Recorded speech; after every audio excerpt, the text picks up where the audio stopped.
We are a go. The whole Liam Kumar Day effect, not really happened. Nigel couldn't make it. Yeah. I rang up Mendenhall, he said he could make Don't it. take this home.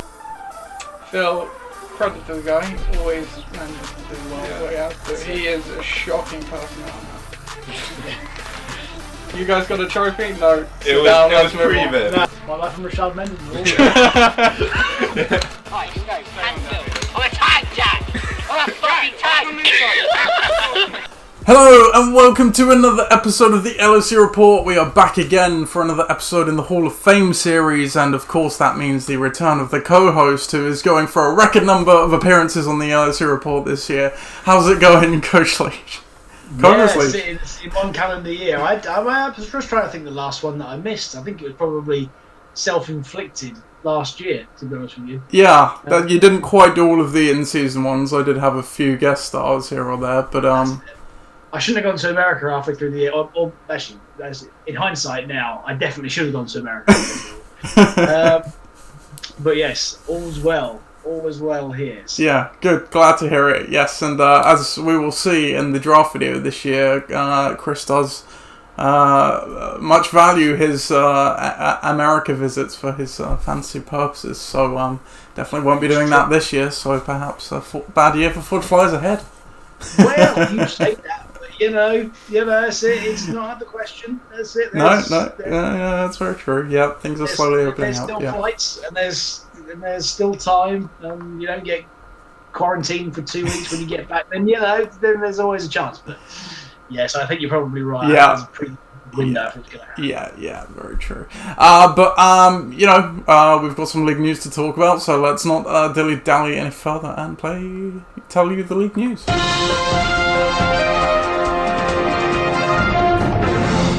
So the headline of every show from here until eternity is the draft date, which is, of course, Chris? It's the 29th of August, Nate. It is. Very well done. Put you on the spot there. 29th of August, circle it on your calendar. Chris has obviously not double booked himself and won't be drafting poolside in Croatia, but if you are, that's fine. Well, maybe not fine for certain reasons, but fine in terms of joining the draft because we can get you a video link. That's for sure. I'll find a way. Regardless of where I am, I can put on my side of the road somewhere. I'll find a way. Yeah, so 29th of August, that's a Saturday, probably be in the afternoon or evening. Obviously, we are live. I don't think we have any viewers at the moment. But please do comment along if you would like to during this show. And our just typical, we've been doing an NFL sort of generic update each week with coronavirus and stuff. I did see one actually. They seem to drop an update every Wednesday just before we do the podcast. It's very convenient. It's not on my fantasy app, but I did see it somewhere that the NFL is considering a shortened preseason. Obviously, they haven't been able to do their normal minicamps and OTAs and things. All that's been done virtually, although players have been meeting up with each other informally. They are currently on schedule to report to training camp, which will be mid-end of July, I believe. But I know some states in America are kind of having a second wave, so I suppose that's keep an eye on as well. But back to what the actual news was. Shortened preseason, obviously, at the moment, Chris. We've had 4 preseason games and then straight into the season. And there's been talking about dropping it for, player safety reasons and whatnot. And just generally because they're a bit crap, really, aren't they?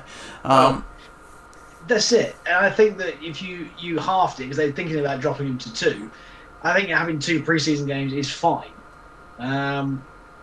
As you say, they don't play starters in them anyway. No. They don't play full reps. That's it. You let these guys from the international pathway come in for a few games. For us, fantasy-wise, it's a nightmare because you have some star players who occasionally go down in these games. So I think that all in, then they probably will go for this. For sure. Give them a little bit more time on the practice field as well, which is what they need, rather than these. What's been bandied around as well, I think, is a lot of these combined practices, and I think that might be where they go for a longer period of time in the preseason this time. So yeah, I said I think from a purely fantasy perspective, we should be jumping for joy with this one. Yeah, indeed. No one likes preseason games, be it fans, players, or really the NFL, because they don't make a great deal of money, I would think, from them. But just on the note, you said that there will be no combi practices this year, which a lot of coaches will be quite upset about, because that has become very much a staple. Yeah, it's just, limiting that exposure as much as possible. So they've already come out and said there will be no combined training or anything like that. Yeah. Short preseason on the cards. As you say, from an injury point of view, that's great.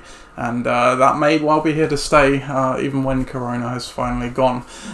So that's the NFL update. Nothing else at this stage on part. Basketball's coming back, though, in terms of other sports leagues. They are coming back at the end of July, I believe. I don't know if you've seen this. Yeah, NBA. They're doing it all in Orlando, I believe, in Disney World, no less. I don't know too much about it. I've seen little bits and pieces, but NBA will be back. Oh, as if we needed any more basketball to have on every day of the week, because that's what it will be now, isn't it? It's on Sky Sports, so it's going to be great. And in terms of for the NBA, actually, we're going off on a tangent, but why not? We have no other news. For the NBA, it's actually great, because the NBA is kind of, their season usually runs to, I think, when do they do the NBA Finals? I think the NBA Finals is usually June, maybe July. I can't quite remember. But there's the sort of, that dead period between, you've got baseball usually carrying you through until the NFL season starts. But other than that, there is nothing really, apart from baseball, from July. Ice hockey fans will tell you that there is. Ice hockey finishes in June, July, similar time to NBA. But even so, this year, if you're the NHL, you're not going to do that. Well, no, this is what I'm talking about. So the NBA, given that they're going to be resuming on the 31st of July, or whatever it is, their season is going to effectively end, I think, because it's an expanded kind of playoffs is what they're doing. So I think it ends in November, or it might even be the start of December, which would mean they'd need to start up again. They couldn't start straight away because NBA typically starts in, I think, December, November, something like that. Maybe even October, with the finals being June, July. But now that it gets pushed back, the NBA finals would go right up to next year, the preseason August, and that's they've expanded their window of relevance in effect, because where they would be finishing and letting baseball have it all by themselves, that they'll have the as if the baseball season needed to be longer. Well, no, the baseball season is being longer.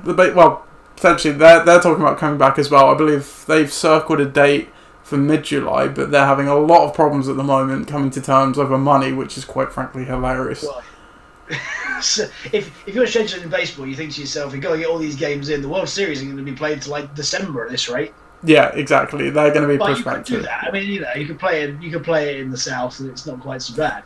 Yeah. Well, it might even be longer than that, because yeah, they've not even started their season, and from March, the World Series is usually in November, I think. Yeah.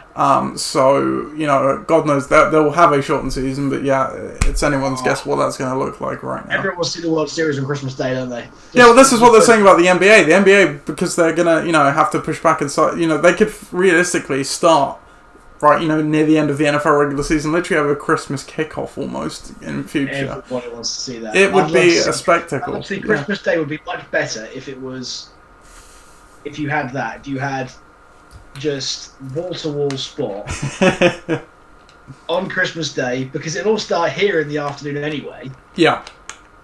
That's it. That would make life so much better on Christmas Day. There's nothing to do. I must agree. Yeah, I do love a Christmas Day NFL game when they occasionally crop up. There's usually a Christmas Eve one 100%. Or something. And so Boxing Day wouldn't be the same without football and NFL, would it now? So no, absolutely not. Come on. Absolutely. Come on. Yes, if anyone from the NBA and in fact any professional league, I don't care what it is, you play on Christmas Day. I'm mean, the players might not like that, but that's it. We're not the players. The players aren't playing for themselves; they're playing for us. Yeah, they get enough money that they can slam a Christmas. Oh yeah, Christmas so they've had their break game, now. it's fine. Celebrate Christmas another day. Why not? It doesn't really matter, Yeah, does it? right. Anyway, so that's enough talk about the general update, but there are lots of interesting things going on that front that you can go and check out in your own time. We are here to talk about something historical, not looking forward, because we are talking about Burdettinators' nomination today, the one that mattered, his victory in Corona Bowl 5 versus Tuckfards, which was the first victory for Coach Burdett against Coach Merritt in Coach Burdett's career, which 5 years into the league is actually quite a statement, and was quite the run. It was quite poetic, so we'll go through it like we always do, paragraph by paragraph. I've also got some history up here that Chris can also see, as well as you, the viewer. We do have another viewer as well, so please do come along if you do want to. So, starting with the preamble in here, Chris, I know you've got some pointed opinions, which no doubt you will get your chance to put across. But starting across, I just talked about the start of this article, which I forgot to put in the comments, actually. I will do that at the end. How, there's been quite a handful of great teams. If you say great teams in the LOC, ones that spring to mind instantly are 2009 Burdettinators, where they obviously went 15-1. 2012 Tom's Tyrants, where they went 13-1 in the regular season, lost in the playoffs. But Burdettinator's team arguably deserves to be in the same argument, if not perhaps even has grounds to be above that, because they have set the all-time high record for points in a season, a total of 1729.5. Which obviously now we know the league's changed since then. We've expanded and fiddled with the positions and points and whatnot. Not likely to be beaten, perhaps, ever. Certainly not. It would take a very good season to match those points. So just on those metrics, you have to think when you think 2013 Burdettinators, what comes to your mind, Chris? Well, this is, then we'll come to this later, but the one thing that does spring to mind is Peyton Manning. Yes, that is definitely a large part of the story. That's the one thing that I come to, but I'm going to let you explain a little bit more, and then sure. We'll come to the opinion piece later, because that's sort of part of my argument. Sure, it's alright.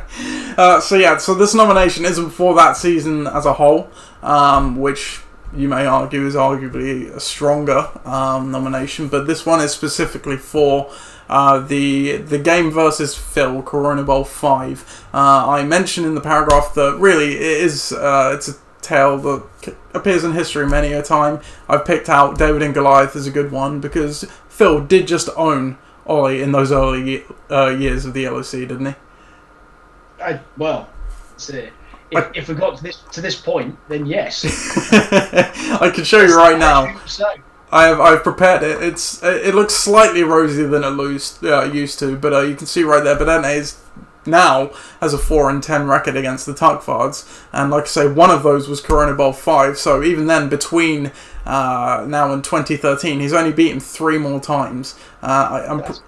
It's one of the worst. I have a very bad one against Ben as well. We can see it bottom right there, 13-4. But I think out of everyone, it's probably among the worst win-loss ratios. We can see there, Ben assists surprisingly 3-10 against Ixan as well. But this historically was his bugaboo game, really, wasn't it?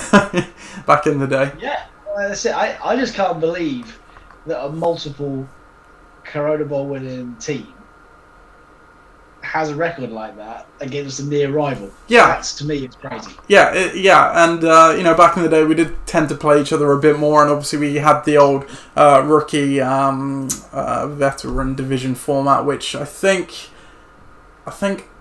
other than when Ollie went down to the rookie division in 2011, he came straight back up, I believe, and they would have been in the same division for pretty much so they were playing each other a lot in those early years, whereas since, of course, we play each other slightly less. But yeah, it does stick out like a sore thumb on Burdettinator's rap sheet there. There is no other team that he has anywhere close to such a bad record against. We go back to the 2013 season. And, well, I should say before that, we always circle the Tuckfards Burdettinators game on the schedule reveal, don't we? It's just one of those, with these two have had the off-the-field rivalry as much as the on-the-field, haven't they? Going back to Brookfield. No doubt. I mean, it would be a marquee. Yeah. If we were doing, on a regular week. It would take something quite exciting to beat that. So yeah, it's one of those you look forward to. Although perhaps we shouldn't look forward to it quite so much based on those numbers. But hey, we do have some very you are right. It's the kind of I'm trying to think of a good example. You could say it's the Niners Cowboys of the 90s. Nowadays you say Niners Cowboys and you're like, really today it doesn't really get you fired up, but back in the day that was a hot. But like you say, this is supposedly circled for different reasons. But well, it's all about this nomination that we now look back on it so fondly. You don't say a normal game where you say, oh, that guy's going to win pretty much all the time. You just write it off. But it's when you win a substantial one, that's when you get talking about it. Yeah. And that's what this nomination is for. So we'll look at the 2013 season as a whole because, as I said at the start, they have.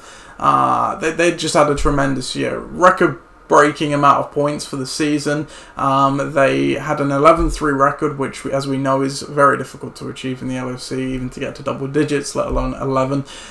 If we just take a look at the season as a whole, I've got that up here. We'll start with the draft, actually. Because you've already said about Peyton Manning, which absolutely was a large part of Burdettinator's team, and I believe if he's not the top, he's got to be up there, the highest scoring fantasy player in the league, or our league, doesn't matter the year, probably the best season of any player.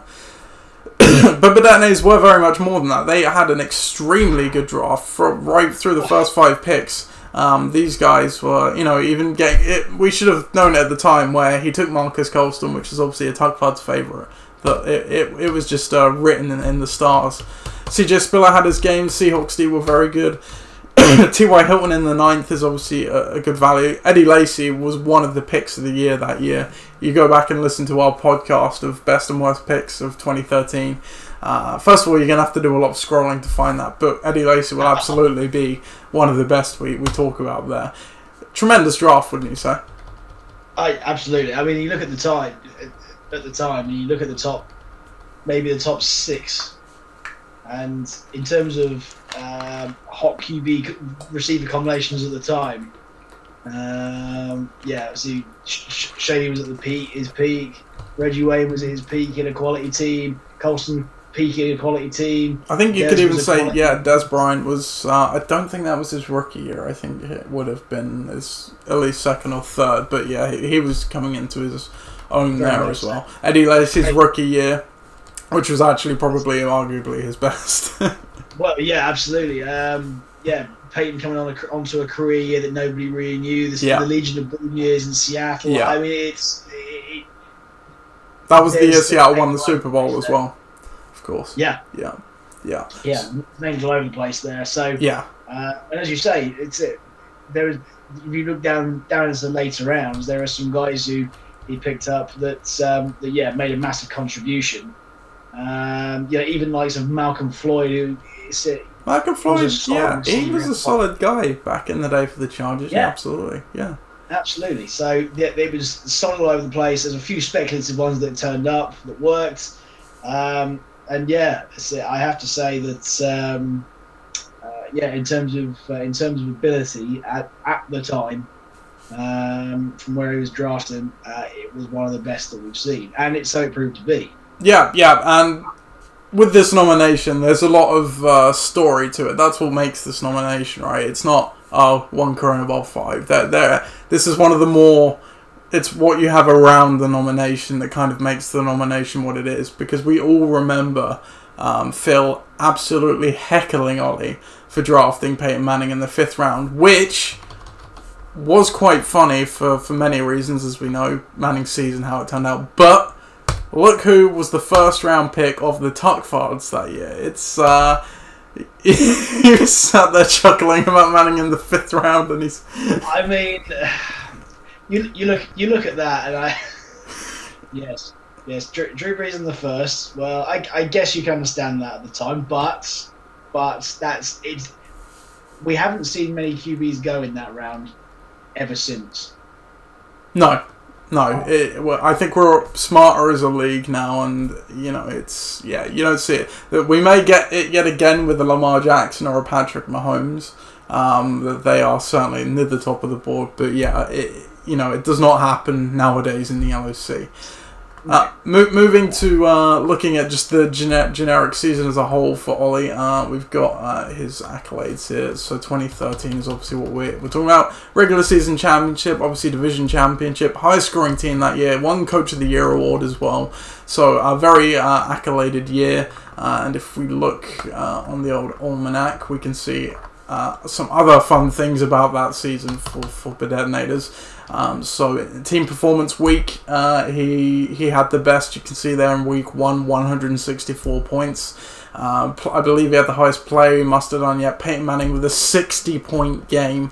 Also in week 1 of that season, and then, as I said earlier, the highest amount of points, 1729. Tuckfards did come close the year after, and you in 2011, Chris, hold the second closest, but that just looks like it's a number that's not going to be broken. We had 1642 last year by Tom, but it is tough nowadays to really get above 1500, which is what you did last year. So yeah, it is difficult, and you have to have, you can't just afford to have 2 players or 3 players. You have to have 5 that click across the course of the year. Yeah. And to average what he has to average to get to that, it's not easy anymore. No. Yes, those extra teams count for a lot, and yeah, you're right. We're talking before and after the expansion, I suppose, and yeah, that's it. Those are the days we're not going to see again. So, yeah, maybe we're going to have to reorganise the statistics into pre and post expansion. Like, yeah, we talk about it. Obviously, you look all time, and obviously some of the all time stuff, like you say, you've got to look at it comparatively. But we know when we're talking about them how to distinguish between them, and if we just look at that, I think that was the other point I made in the article. Obviously we have I don't save them from previous years because I haven't done, so I don't do it going forward, but we know about the bench score, and I'm pretty sure we could go through the game center game by game. We won't, but there were some very high bench scoring weeks for Burdettinators in that season from memory. So, that's what he got on the field. I shudder to think what he also left off of it, because it was just such a good year. If we just look at the regular season, he did actually start pretty slow. We're in the wrong year here. Apologies. Back to 2019. Let's go to 2013, please. Apologies, viewers. There we go. The history on this is quite amazing. Yeah, there is a lot there. It's a shame that it doesn't save the things like the other standings tabs, like the overall record and the bench points and things like that. But there is a great deal there, and I've saved a lot of it as well in the Google Drive just in case we do lose it. But you look down there. So we talked about the impressive week 1 already against ADRZ. It's just hundreds. Week 6 they had a bad week. Week 9 they had a bad week. And the only other game they lost where they, those are the only 2 games I think they dipped below 100 in the season, and the only other one was week 3 against the Tuckfards. They lost against the Tuckfards in the same season as well, which is always magical. We'll pick that game up, but just before we do that, incredible run of points there. We talk about the highest score as well, and you have 2 weeks of 77 and 82 and you still break the record. It's incredible, isn't it? Yeah, it's absolutely amazing. I mean, I guess it'll average out across the course of the year, but yeah. And every good team has bad weeks. We Yes. always see that every single year. There isn't one team that can consistently get that over 100 every single week, because it's just so hard to do. And when that does happen, I believe that is Hall of Fame. Yeah.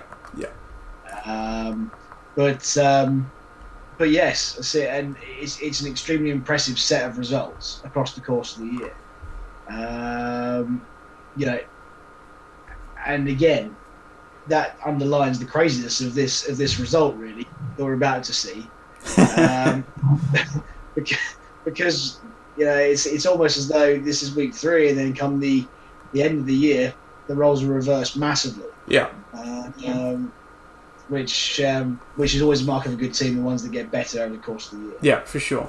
So picking out the week 3 game against the Tuckfards where they lost, you can see here that Drew Brees did have a great day. Jamal Charles was one of the great players for the Tuckfards that season, and Jordan Cameron, who knew, came in with a terrific day as well. And one other guy we didn't see on Burdettinator's draft was Julius Thomas. It's quite easy to forget now that we are quite a few years distanced from that season, but that was an amazing pickup. And as you say about having the quarterback and the receiver combo, Julius Thomas had a very good year that year, and that was a large part of Burdettinator's good season. Yes, absolutely. That's it. I think that Peyton Manning obviously made that offense tick and absolutely hum that year. And any receiver on that team, as Phil's got with Welker on the other side, had massive value in. Yeah, for sure. So going back to the article then. So, not my email, please. The article is what I wanted, Nathan. There we go. So we talk about the season, and then looking closely at the Corona Bowls, we've highlighted already that Ollie's obviously never beaten Phil. He beat Nigel quite comfortably in the divisional round. You can see they're 130 to 110. And then we look at the Corona Bowl more closely. We'll look right at the start, because I'll never forget this one, purely because watching the games at home, I think Ollie was at his, he was going to come over to mine later. I always remember that you could see that spike right there, right at the start. Jamal Charles had 2 touchdowns before the end of the first quarter, and I got an insta-panic text from Ollie saying, he's going to go crazy, I'm going to lose the game because of Jamal Charles. And I was like, just calm down, it's a long game, it's only one player. But it was a tough start from Burdettinator's point of view, as you can see there, wasn't it? Yeah, well, yeah, absolutely. I mean, I haven't been on the receiving end of one of these myself. Maybe not in the final, where it would be a bit more tense. But yeah, certainly in earlier knockout rounds, you do feel a little bit helpless at that point. And, I think you need a great deal of luck from there on in. But he needn't worry. I think when you got a team as good as that over a course of the year, you needn't worry too much what happens. No, absolutely There's not. always going to be something to pick it up. Yeah, for sure. And you can see there, that was the start of the 6 p.m. games, but by the end of the 6 p.m. games, it was basically a tie ball game, and it did not take long for that to change entirely. I think I've written down the exact points on the article, so we'll just go back to that and have a look. So, Tuckfards sprung out to a 25-10 lead, but they would basically be tied at the end of the first quarter. But then after that, the Burdettinator's would go on to rack up an additional 100 points, and was it? Sorry, no, it's in this paragraph. So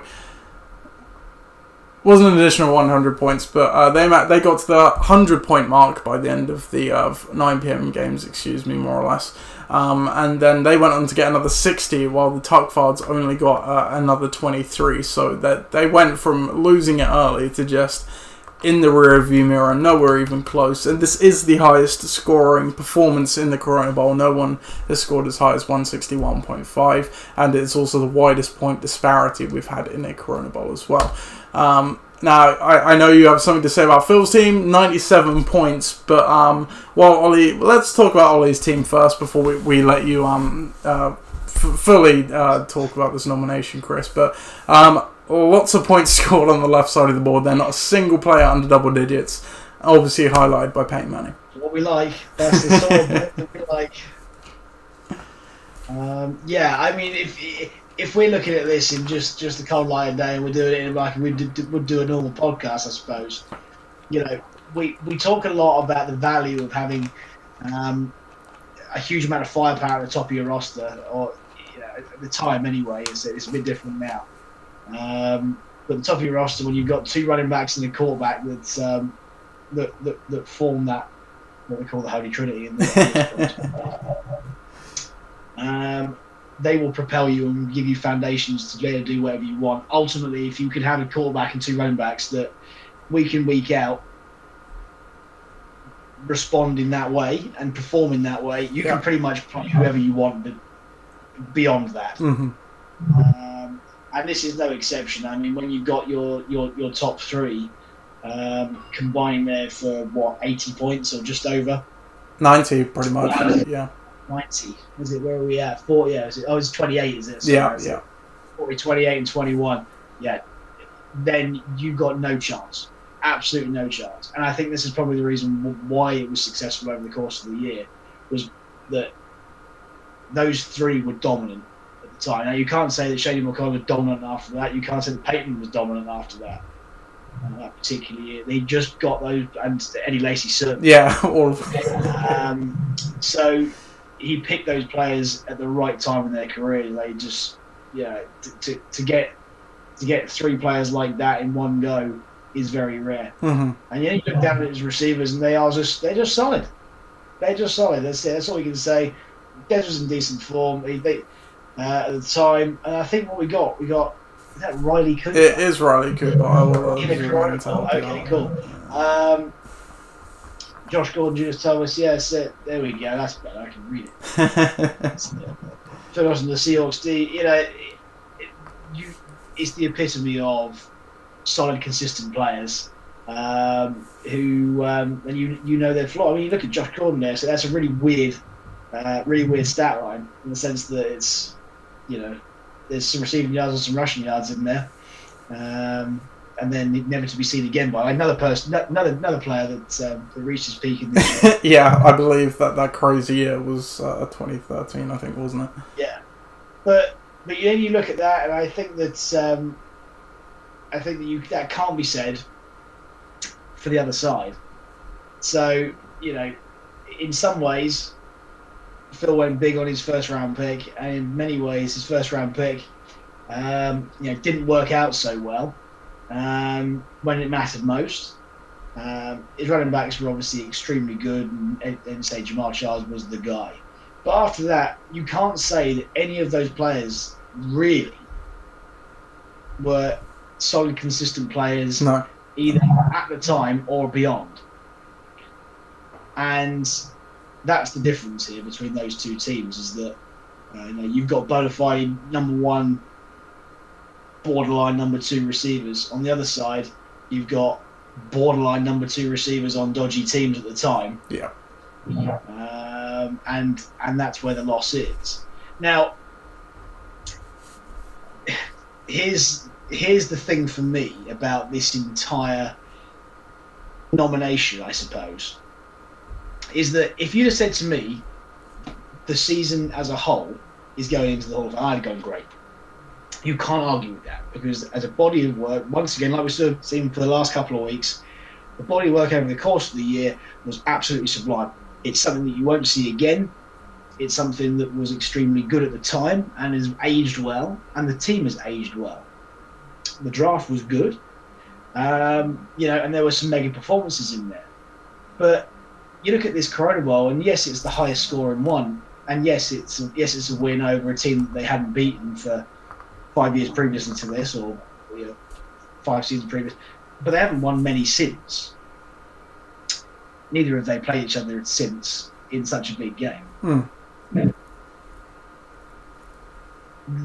If it's just a single game over the course of the year that we're trying to put in here, I feel as though it would just be a nomination with an asterisk. It would be this game, asterisk, but all of his 2013 season. So perhaps we should put it on here to say, well, if you want to change your thing to say your entire 2013 season, I got no problem with that, because that's one for the ages and one we won't see again, as we've just spoken about over the last little while. But one game and one game alone, where, let's be honest, that's it, the absolute juggernaut of the team steamrolled what was a team that, it got there, and then in classic sort of Tuckfards fashion, didn't quite do it when it needed to be done. I don't really see this as as it currently stands anyway, as something that I can wholeheartedly say to you, vote for. But if the wording was changed ever so slightly, then I might change my mind. Yeah, I think that's fair comments. Like, I think whenever, you are right to highlight, it's almost, I think the word is a dyad. By this point, we knew Phil in the playoffs was not a good product, let's say, because they made the playoffs 5 straight years from the outset, and this was the 5th losing result of those 5 years and the second Corona Bowl loss in their career to that point. So, you're right, it's you look at one side and say, well, yeah, you did have a great season, you did do well in the Corona Bowl, but the actual game itself, maybe you could have said, was already decided before kickoff. And you are right, it's while it's a very good performance and it does hold the record for amount of points in a Corona Bowl, and it's got the widest point disparity, as I already mentioned, you can bring that with the rest of the season in with that nomination, and it just makes it very compelling in its current format. I agree. It's a nice note for history, but it's not. You wouldn't talk about Corona Bowl 5 as something poignant in LOC history. You talk about that game where he won by 0.2 points or whatever it was, or the other Corona Bowl where Tom beat Viv by 3 points. Those things spring out. Like your playoff game last year as well. Those are particular games where you can kind of draw something out. Yes, it's the highest scoring. That's pretty much all you can say about the individual game itself. Without the rest of the story behind it, never beaten Phil, that whole season, you're right, it doesn't stand on its own with the amount of weight there is around it. No. That's it. And I think it's a nice personal milestone to be able to beat a team that you hadn't beaten before in the biggest game that you'd played in. That's great. That is a personal, I suppose, to Ollie, in the sense that it then pushed him on to be able to go and do things that he did afterwards. But yes, that's it. I cannot stress to you enough that I would never have, as you say, I'd never remembered that final had you have not brought this up in this pod. I wouldn't have read about it again. And yes, it's the highest scoring one. But yeah, as you quite rightly say, and that's a very good point. That's it. It might be the highest scoring one, but it may as well have been 110 to 97. yeah. 10 as this was. Yeah. It may have been. It may as well. Because perhaps the one, if it wasn't for this season and how good it was, maybe he should have put forward the last Pro Bowl that he won, because that was one for the ages. Yeah, absolutely, yeah. But yeah, I think that there are stronger candidates out there as it currently stands. But this is the big but. Is that if you said to me, Russ, is that this is the nomination for the 2013 season of this team, absolutely no problems. I'm all in. Okay, there you go. There you have it. And just one final note on this nomination show. It does make worth pointing out. Just if you put yourself in those shoes, perhaps, like you're entering, the one that I suppose plus for this game is if you can visualize it from Ollie's point of view. At the time, it's 5:50 p.m. on a Sunday in December. You're about to play Phil the Corona Bowl. Imagine the mental. I've used the word difficulty here, but the fortitude, the pressure. You've never beaten this person you're playing in the most important game in the league for you to date. Yes, it was a momentous season, but we know in the playoffs it's when I'll go home and anything can really happen. But he did come through. He did defeat the White Whale, and he did hoist his first Corona Bowl, which we now know is first of 2. So it is up to you, voters, who you want to put in the Hall of Fame. We have discussed our points and put them across. It is entirely up to you how you view it. But that is all we have for Burdettinator's Hall of Fame nomination. We will be back, of course, next week with another one. You doing anything, Chris? I'm sure you're not going anywhere, or just I wish. Although the No, yeah, good stuff. Let's hope our work doesn't finish you off by that point either. No, I'll be all right. I'll still be here. Good. Just about. Even if I'm here with one eye and sweating one out. Luckily, the sun has gone away, so you do not have to contend with the blinding anymore. Absolutely, that's one thing I can. Yeah, I don't have to sweat one out in here with that. Crikey. All right then, viewers. With that, we will leave you to it. So I hope you have a good rest of your week, and we will be back in a similar time next week. Goodbye.